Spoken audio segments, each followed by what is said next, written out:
least wacha ni prepare nitoke kidogo. Unajua sasa hii dunia mafuta imepanda. Kenya yetu mafuta imepanda, so at least fika at least pia mimi niko na form. Na huyu Lydia ananisumbua bana, afiki saa hii nani. Umeona kajua kamewaka afiki kwa nini? Sitamngoja. Huyu Lydia anajuanga maliki iko. Maliki tunawekanga anajuanga. Acha nifunge. At least niweka hapo mahali. Waambia uchumi inachuna bwana.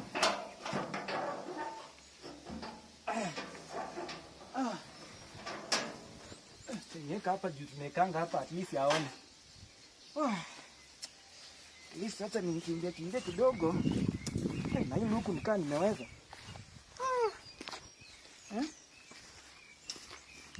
Hii naweza. Lidana nilikuwa nakutafuta. Ndio huyu mimi sasa. Nilikuwa natokea. Uko fiti? Niko fiti. Haina noma. Iko fiti man. Sawa. Nimeona umeleta kafomu. Nakwambia hii ndio fomu yangu. Si ndio? Sasa si hii. Kiko tu hapo. Sawa. Na hebu ngoja kwa. Kwani mnaishingi pamoja? Ni roommate. Kwani tena ni swali? Roommate. Wewe ni morio wangu.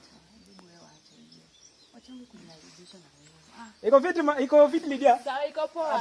Kimoja. Safi. Tuchekiana. Haina noma at least. Sinaelewa.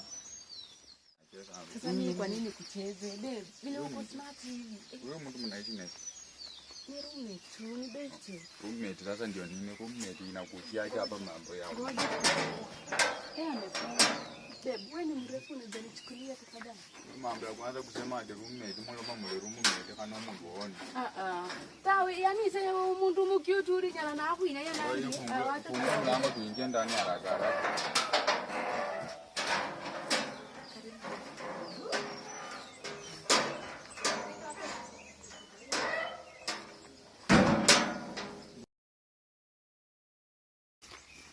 Hii naweza. Lidana nilikuwa nakutafuta. Ndio huyu mimi sasa. Nilikuwa natokea. Uko fiti? Niko fiti. Haina noma. Iko fiti man. Sawa. Nimeona umeleta kafomu. Nakwambia hii ndio fomu yangu. Si ndio? Sasa si hii. Kiko tu hapo. Sawa. Na hebu ngoja kwa. Kwani mnaishingi pamoja? Ni roommate. Kwani tena ni swali? Roommate. Wewe ni morio wangu. Wacha kuniharibisha na wewe. Iko fiti Lydia. Sawa, iko poa. Kimoja. Safi. Tuchekiana. Haina noma at least. Sinaelewa. Sasa mimi kwa nini